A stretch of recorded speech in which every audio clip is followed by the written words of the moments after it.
DC. She wears short skirts, I wear t-shirts. She's cheer captain while I'm on the bleachers. What you're looking for has been here the whole time. Can't you see the one who understands you? Been here all along, so why can't you see? You belong with me. You belong with me. You belong with me. And it kind of just so. That's still the best song that Taylor Swift has ever released, in my opinion. Oh, you are mine. It's either that or our song is the sound of. Living swing door. The window. Yeah, I like country Taylor. Asking God to play it again. Also in like 2010s, Taylor was on SNL with I think T-Pain, and she did like a hip hop sketch, and she's what'd she call herself?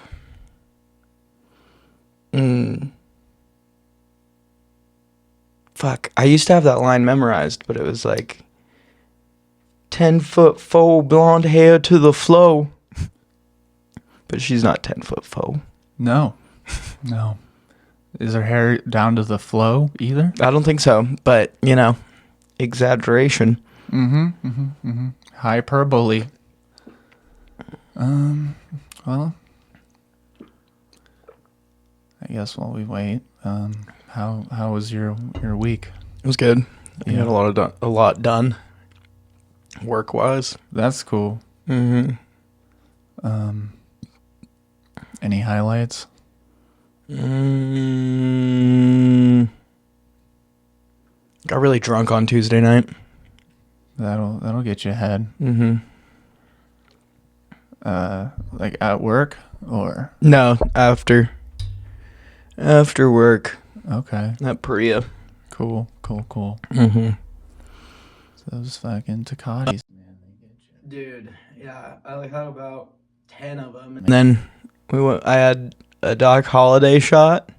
What's that? It's just 44 North and Red Bull. Okay. It's really good. Sounds good. Yeah, 44 North like came up with it as like a marketing campaign. Because, you know, people from and in Idaho love Doc Holiday. Who's Doc Holiday? He's a cowboy. All right. He's like a shoot 'em up cowboy. He was in Tombstone, but he was also a real guy. Oh. Yeah. All right. He's like the badass in Tombstone. I forget who plays him, but it's a really good actor. Gene Kelly? No, that's from Singing in the Rain. Yeah, but he is a good actor. Yeah, he is. That's true. I don't know how many westerns he did. Me neither. Have you seen the video of Gene Kelly, like, and the Muppets are trying to trick him into singing in the Rain?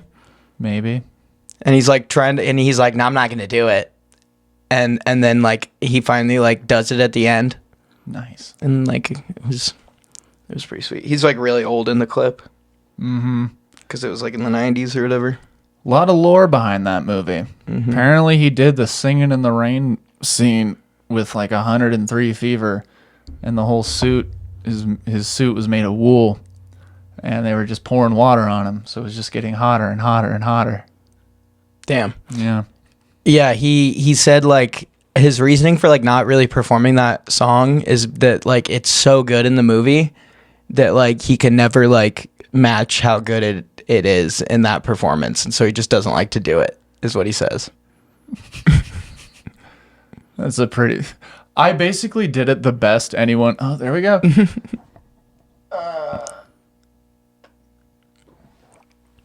Oh, hey, man. Hey, how you doing? Oh, can you hear us? Yes, I can hear you. Can you hear me okay? Yeah, cool. Hey. It works. Sweet. Hell yeah. My dog. What's your dog's name? I have two dogs. I have Roswell and Cash. named after New Mexico and Johnny? Actually, the I'm going to turn my AC down. The Cash, I don't know. It was my girlfriend's dog before we got together. I'm not sure what the name she named it after. Roswell is after New Mexico. Nice. Because when we were moving to Texas, we found him abandoned on the side of the highway just as we were on our way to Roswell in the middle of nowhere. Huh. Hey, quick question. I think your dog's an alien. Maybe. He might be. He reacts very peculiarly to the X-Files theme song. That's no joke. Is that a dental pick?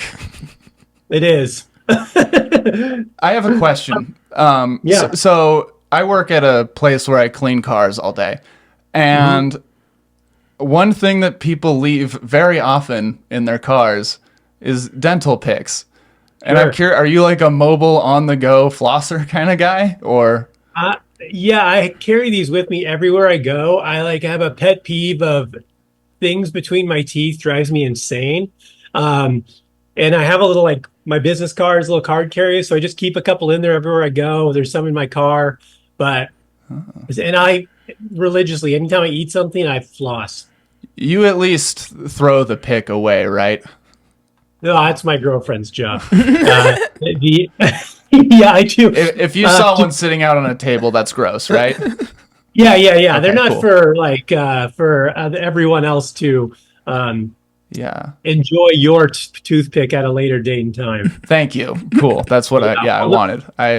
I'm blown away by how people are just so open about I'll find toenails on the ground and stuff. I'm like, that I was gonna see this. Why would you purposefully leave all this gross shit? But no, you throw it away. Thank you. Do you detail cars, or you clean them, or what do you do? Pretty much. Without saying.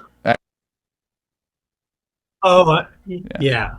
I mean, I don't do this, and I doing comedy, I travel and I cars a lot. I'm pretty courteous, but also there's a lot of people who are like, listen, I paid the cleaning deposit. You pick up my toenails. Although, who's so cavalier about their hygiene habits that they're like, hey, listen, I got to drive from Dayton to Cincinnati, but I also really need to clip my toenails. Yeah, and at that point, why not just do it on the side of the road? I don't know. Have some the opposite of self-respect, I guess. Be a little timid. I'm an outside nail clipper. When I clip my toe or fingernails, I just go outside my front yard and then send it back to Jesus. Not trying to. I don't want to catch it in the trash nailed can to the cross. Yeah. It's a double entendre. So, so Deece, your last name it's Nuts, right? yes. That's my middle name actually. It was Nutsburg, but we changed it when we came across Ellis Island. So. Nice. So you wrote a book, is that? I did. Yeah, I wrote a comic book. I wrote a 12-issue series. The first issue just went to the printer today. So I'll have copies back in a couple weeks. But the Kickstarter goes live on the landing page, so people can follow it. Will be up on August 15th. From August 15th till the September 15th, people can follow the page. And then from the September 15th to October 15th, the campaign will be live.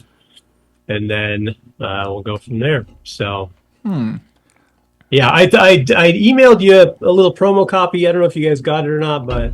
Oh, yeah, that was fun. I'm not one to prepare, so I didn't read it. I didn't research you at all. If you're going to sell it to a guy that doesn't know who you are... and doesn't know anything about it, what are you going to say to him? Yeah, say, this book will change your life more than 9/11 did. If you were alive during 9/11. That's a good one. Big claim. Yeah. I did prepare a little bit and was really planning for the book talk to be at the end. But however you guys want. You don't know that. You wouldn't plan for it. Now, my big question, your name, how cool does it look in cursive?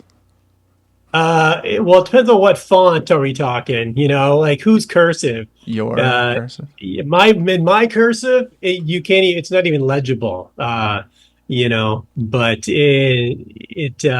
just a bunch of like circles, just curly cues that just keep going. I feel It's like like your banana. I don't know where to end, where to stop. I feel like your name feels really good to write out really quickly. Yeah, I like it. It's easy for me, but I've been doing it for however many years I've been alive. How many years? Shit, yeah, dude. What's your Oh, deal? what's that? What's your deal?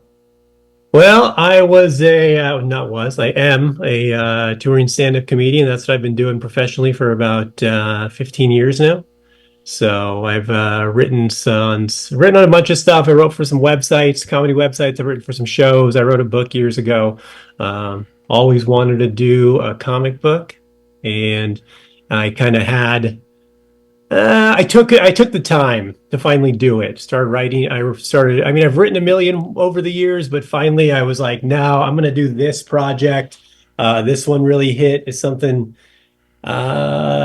Just the inspiration hit me, and it just started flowing, and it seemed like the right thing to do first. Is that is that first story like based on a true story and that's what started it? Did you get beat almost lifeless and then just vigilante?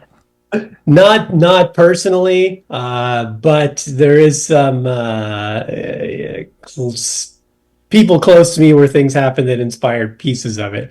Not vigilanteism necessarily, but it was kind of I really like. I mean, my best friend and he was another comedian. My we toured together for a long time.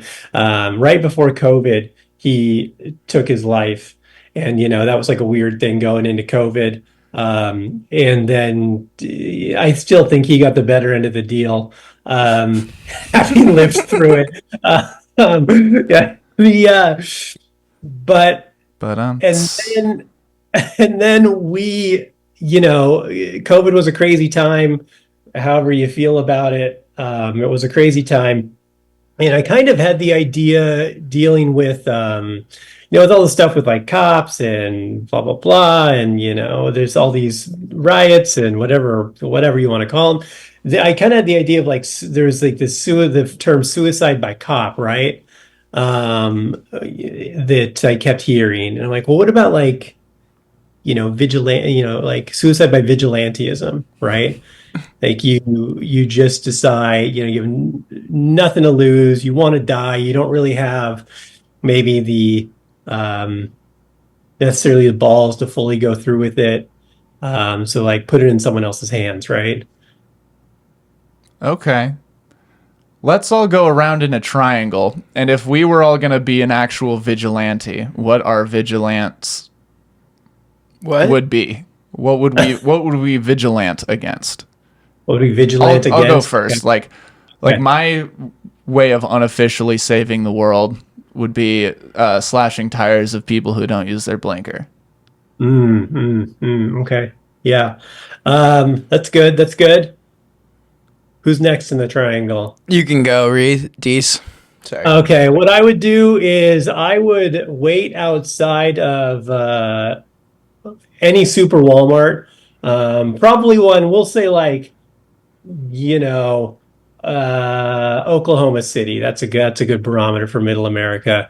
And no, Tulsa. That's like Oklahoma City, but shittier. I guess sit outside the most populated super Walmart in Tulsa, and anyone who didn't walk their cart back to the cart corral when they were done with it we just immediately kill them in like 3 generations in any direction in their family because they're more than likely, it's like Minority Report. We can pre-crime know that these people are pieces of shit that we don't need in our society. He throws his dental picks away and will kill you if you don't put your cart back. You might be perfect. Yeah, well, listen, He writes God delivered the package. I just signed for it, so. How would I be a vigilante? Or vigil uncle. I think I would have to go around putting boots on cars that are crookedly parked. Okay. That's a good one too. Okay. Yeah, the double parkers, like the people who park sideways, like in diagonally. Yeah, especially when you're like parallel parked on a streetway in like a city and you're like 4 feet off the curb, or if you like just sit in your car with your door open in the bike lane. That's a big one. I almost hit a guy today doing that. Yeah, there you go. Ooh, what about killing local, whatever the region's like annoying animal is? Like for ours, it's geese. Some places like pigeons or seagulls or whatever. You kill them and then give them to homeless people Okay. Yeah, that's a good one. to eat or do whatever with. In Hawaii, it would just be sexually cats. assault. However they feel how to stuff this goose. Merry Christmas, everyone. Yeah. Oh, yeah, I could wow, this is too easy now. They're just gonna flow. I could I would go around and just just beat the crap out of everyone who doesn't turn right on red. Yeah, like this. I feel like that's the same person that doesn't return their shopping cart though. So I can do one or the other. I don't have to do both. That's redundant, really. I feel like a lot of ours are overlapping communities. Yeah, it's basically like, who would you kill for whatever petty thing annoys you? Like, yeah, this Venn diagram is a circle. Yeah. So, when it comes to your comic book, like where's your like? It sounds like it's about a vigilante, I guess, or some sort of vigilanteism. What are like your biggest comic book like inspirations as far as like modern comics, things you read when you were a kid, or have you always had an affinity for comic books? oh yeah. I mean, I've been reading comic books my entire life. I've always loved the medium. I mean, like I think like most people, you grow up kind of on the superhero stuff, and eventually you graduate to the more mature stuff. You start reading Vertigo, or in the early 2000s, like Wildstorm was doing some really cool adult themed stuff, and I that's kind of like when comic books really blossomed for me. Like, I mean, I'm 41, so I read comics in the 80s, the 90s, all that stuff. But I think the early, like late, right around 2000, like there was this renaissance of writers in comic books with like Bendis, Millar, the Brubaker, Greg Rucka, just all these really, really interesting, kind of darker, more realistic crime noir type stories. And that it really was this window into like, oh, you don't need to have Daredevil fight another guy in spandex. Like, that's the least interesting part about this book. The most interesting part about this book is that this guy is a guy who is a devout Catholic and has an extreme, and a lawyer, also a vigilante, while fighting his inner like child, essentially, who still wants to just be a kid with his dead dad. Like there's so much there. That's the interesting part. The vigilante, the fight scenes are necessary, but that's just like connective tissue to the better stuff. Totally. I feel like the like Gen X and millennials had like a very like we're a little bit younger, so we didn't really like comic books weren't like super popular still, like Sure. when we were Yeah. growing up. Like I don't remember like seeing it. Like I was into comic books, but that's because my uncle had a collection of like thousands, from the 80s and 90s and stuff. But I've been getting a lot more into it recently, and like watching documentaries about like older comic book artists and stuff. Did you do the illustrations for your comic book, or did you hire someone to do them? I hired someone to do the illustrations, so I can dabble, but I'm just not good enough to do a full book. And I really had like a specific look I wanted this to look like, and I certainly couldn't do that look. So there was a lot of really honing in the art with the guy. Then my colorist, who really did a great job. once we kind of got the palette down, because there's specific color tones and texture and the way I wanted the book to look. And it took a couple passes to like get the information through, but once we did, he just nailed it. So yeah, I got a team, I got an artist, I got a guy who does my colors, and it's been a process. As far as like the art style of your book and like the writing style of it, like if you could put 3 descriptive words onto that style, what would they be? Cynicism would probably be number one. It's I mean, I described the book as like a neo-noir crime thriller. So, but as far as my writing style, yeah, cynicism, a little grittier, and character driven. I'm going to hyphenate that word. Like, it might be 4 words, but I really like the characters, the people. I like dialogue. I like character interaction. This story is the guy's a vigilante, but as you go, like it's really about him battling himself and what that means. Have you published other like books and stuff, or mostly just writing? Okay. Yeah. What's like is there a difference between getting a book published versus a comic book? Oof. I assume there's more beanbag chairs in the comic book office. Yeah. A comic book might actually even be harder, honestly. Just by nature, especially it's collaborative. So you have to find people, you have to, in this case, I paid them in advance, whereas like a book, I can just sit down and write it, and then it's finding ways to get it out and get, monetize it. But in this case, it's front loading, writing it, getting it to an artist, paying the artist, getting it to the colorist and letter, paying them. I mean, and by the time the book is done, you're like, it's not like you just spent the time to write it. You're also a couple grand into it. And it's like, okay, now, whereas like a book, you're just committing time, So, it's a little different. The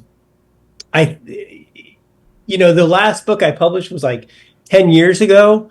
So it's tough to say. Like where I sold the most of my books back in the day was on MySpace. Like I did really well on MySpace. So that's how long ago this was. And like now social media has advanced so much that there's benefits to it, but also it's so saturated that it's like, how do you stand out? So, there's different obstacles. Like on MySpace, you used to be able to just pick a region and just start messaging people. And I would literally just start messaging people about this book. And I sold hundreds and hundreds of copies of my book that way. Dang. Yeah. Raw internet, dude. Wild West. Real. Yeah. It's still kind of like that, but it's harder to get messages out to people. True. Yeah. So you have a pretty stacked resume and bio. So sure. I guess my question is, are you like a writer who does stand-up and performs and does comic books? Or are you like a stand-up who writes and perform? Or like what's the most thing? Which, Yeah, I would first and foremost, I'm a stand-up comedian. That's what I do. My main gig. I'm on stage somewhere multiple nights a week. I'm on tour regularly. So that's what I do. That's what I've done. I did quite a bit of writing before the stand-up kind of like took off. I was doing a lot of comedy writing and fiction writing. But when the comedy career really started, like the trajectory started taking off, I just kind of followed it. And yeah, I still did some of the other stuff and less and less as time went on. Part of the reason this comic book's happening now is because I do want to spend more time at home. I'd like to be able to be at home, not have to be on the road every weekend. I mean, I don't have to be, luckily, anymore. I'm kind of in a position where I can, for so long in comedy, you just take whatever. You're like, oh, you pay me $20 and a hot dog. I'll drive 7 hours. Yeah, that sounds great. But now I'm in a position where I can kind of pick and choose. I don't have to take everything, which is nice. But I want to be able to spend more time at home. And this, like I said, this was a project I believed in, so I thought it was good timing. Yeah, I kind of just made some extra time in my schedule to make it happen. So hopefully, like, the way it's going to work now is I will be touring, and my comedy tour is basically going to go evolve or revolve around the convention tour. So that's cool. So like I'll be doing conventions during the day and then doing my shows at night, so I can still be kind of doubling down on income, making at least making money doing comedy at night and that type of thing. I think it's honestly really an interesting idea too, as like a comic, to sell your comic books as merch, like after a show. All your books are comic books. Yeah. It's double entendre again. But yeah, I mean, it's gonna have, that's one of the things I'll sell as merch, and then hopefully convert some comedy fans to the comic book. Hopefully, convert some comic book fans to the comedy, and just expand the audience. Yeah, that's cool. That's cool. I've been really like wanting to go to some sort of Comic-Con, like, recently. I'm really into like comics and especially like anime and stuff like that. Like, I've seen all of One Piece and read all of Dragon Ball, and like, yeah, it's a lot. Yeah. Well, One Piece, that's like 17 years worth of shows, right? Yeah, I mean, they're at episode 1170 right now or something. Yeah. But, well, then isn't there a live action one now too? Yeah, Netflix did like a live action rendition, which it did really well, I guess. I thought I didn't enjoy it too much. I like the original, but I think it's because they it's live action, so they cut a lot of the story, right? Sure. And like made one season. They made like 300 episodes into the first season, and so it's like, holy shit. We're really gonna truncate this bad boy. Yeah.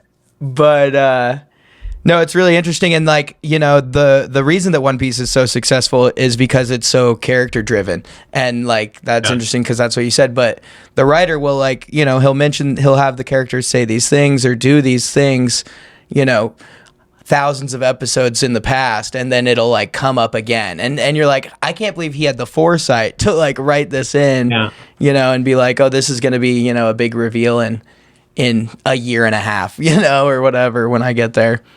Well, that's such an interesting way to write too, because like I grew up, kind of circling back to a question you asked me earlier about what I grew up reading. I was a big X-Men fan, right? And like Chris Claremont wrote the X-Men for like 17 years, literally from like 1975 till 1992.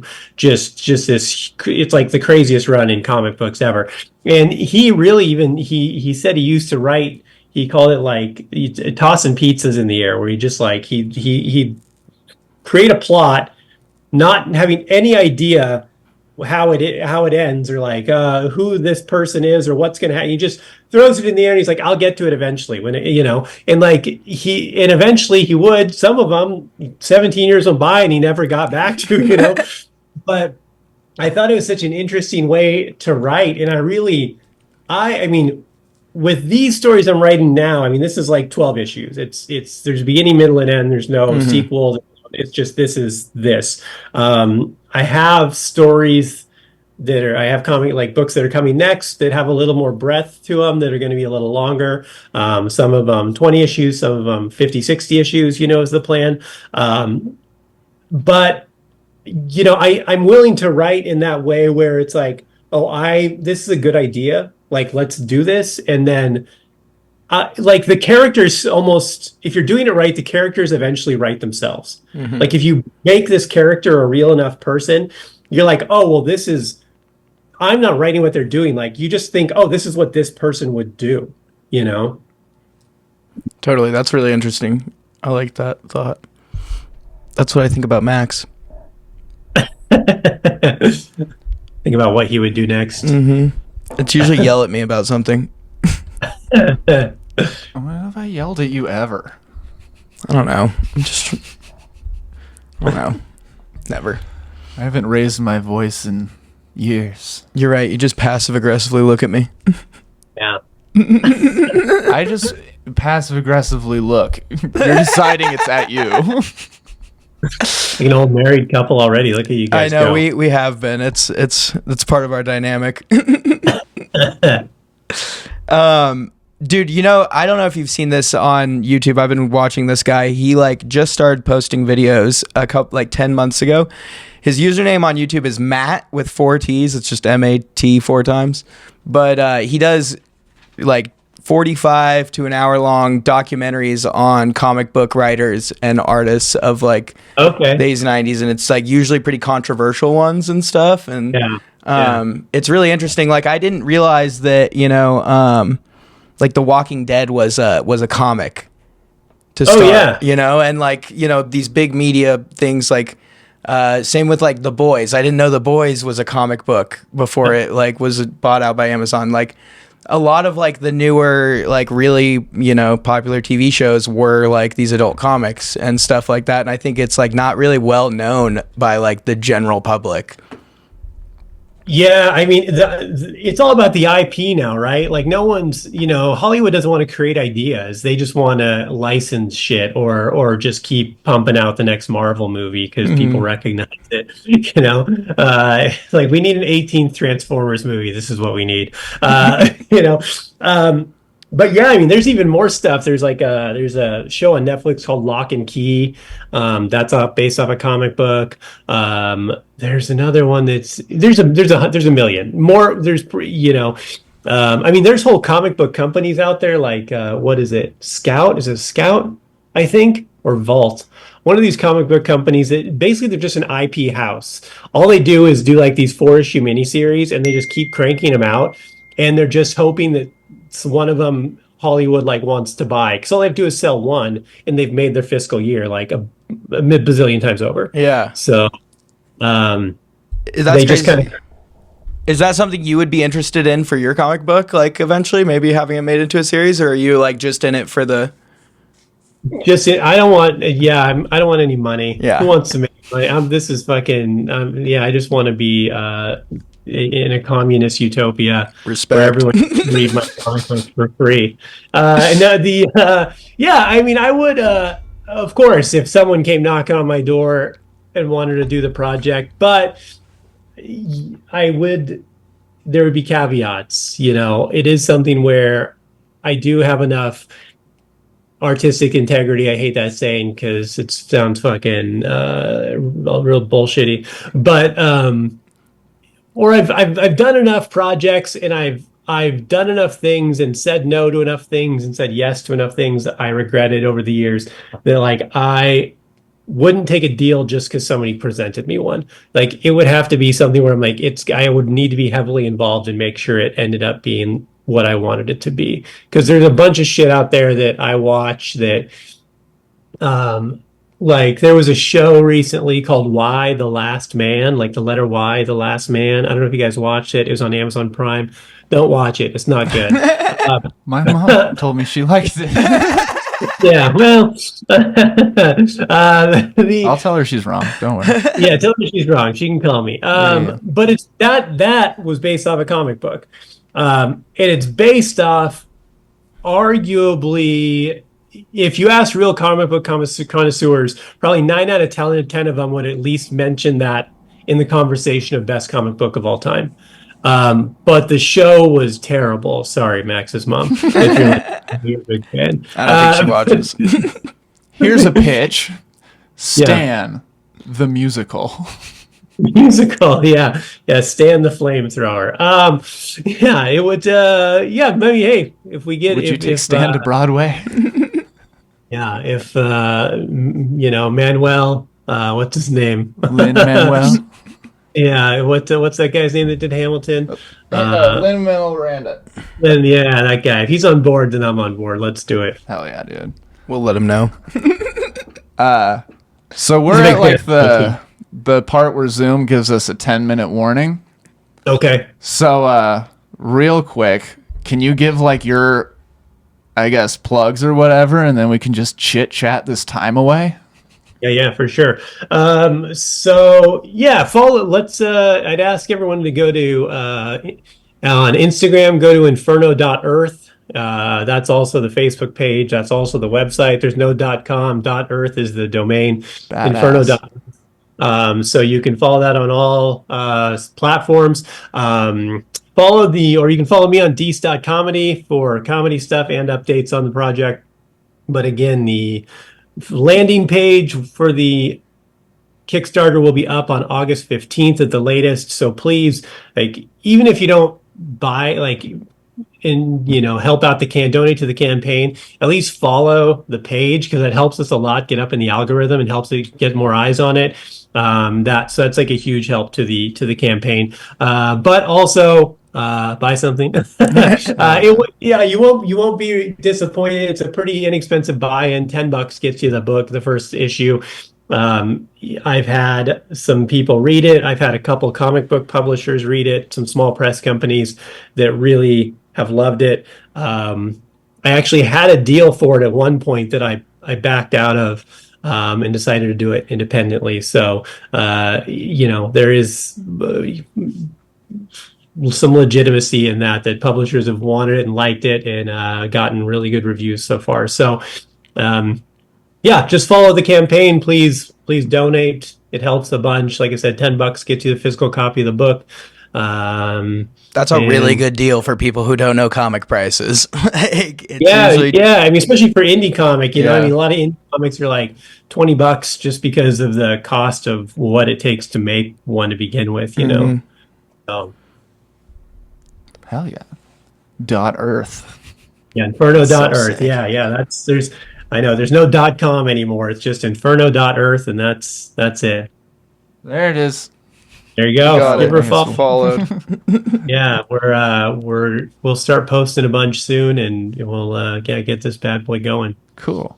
So from like the sample that you sent, the one or like that whole thing, is that like just a segment of an issue, or is that an issue and there's 12 more of those? Or that's the first 6 pages of the first issue. The first issue is 28 pages.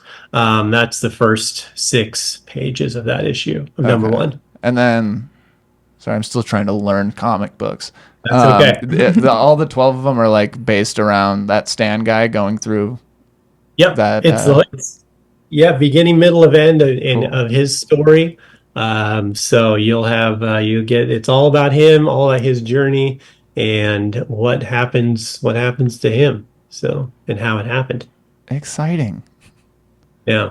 Well, that's awesome. What's your favorite credit out of your plethora? Favorite credit. Well, Most I do have worthy. So there's a guy named. Do you know who Dan Cummins is? Yeah. He's from here. Yeah. Oh, where do you live? He grew up in Riggins, Idaho, which is... Where are you guys? We're in Boise, but we both grew up in McCall, which is just south of Riggins. Yeah. So, like, Dan's a buddy of mine, right? Nice. I've known Dan for a long time. And when I used to always win Best Comedian, I'd always text him and tell him that I'm like, hey, man, you need to work harder than next year. And he's like way more successful than I am. It's crazy, right? And listen, I'm doing fine, but he's doing much better, I assure you. And so, like, he was like he's the most streamed comedian on Pandora ever, right? Uh-huh. So, like, he's doing great. And I used to just always give him shit and just send it to him every time. Like, yeah, because he'd get like second or third place. And I'm like, oh, man, better luck next time. You need to try better. Also, if you ever need an opener, let me know. That's awesome. Yeah, I'm a huge fan of Dan Cummins. I've listened to like most of his episodes of Time Suck, and that's pretty sweet. Yeah, he's like a really, really good dude too. Like he's one of the guys that I've met some people in comedy that are complete assholes, and I've met some guys who are like, oh, you're just like a really nice regular guy. He's one of those. For sure. Yeah. I mean, just like his demeanor on like his podcast and stand up and stuff, like reminds me a lot of like, just like people from Idaho, like good people, that aren't like over the top or, they just know how the real world is. Yeah. He's pretty even keeled and like fair minded when he addresses things. He definitely has his views, but like I don't see anything as real sharp one way or the other. It's pretty middle of the road sanity, I think. So yeah, man, absolutely. Well, that seems like a very nice way to end it with this little amount of time that we have. I'm trying to watch all the clocks we have, but yeah, thank you so much for hanging out. It was great meeting you, and yeah, I look forward to reading all your things. They're coming. Yeah, can't wait. And if you're ever in Boise, let us know. If you need an opener. I will be through there probably next spring. So I got a Northwest swing doing Western Washington and some stuff in the Northwest August and September, and then I don't go to the Northwest again until spring because fuck the winter. Real quickly, I'll tell your listeners too. If you want to hear my comedy, go to deececomedy.com and you can buy my special, Not Your Cup of Tea. You can get it. We're doing it's whatever you want to pay. So you can pay as much as you want. You can pay $1. It's a dick move, but you'll still get it. You pay $100, whatever you want to pay. Name your price and you'll get the whole hour. And it was actually filmed at a comedy club in Bozeman, Montana. Fuck yeah. Sweet. Yeah. So check that out too. Hell yeah. Thanks, Deece. Yeah. This was fun. Right on. Thanks for having me, guys. Appreciate it. Yeah, have a good one. Have a good one, dude. All right. Thanks.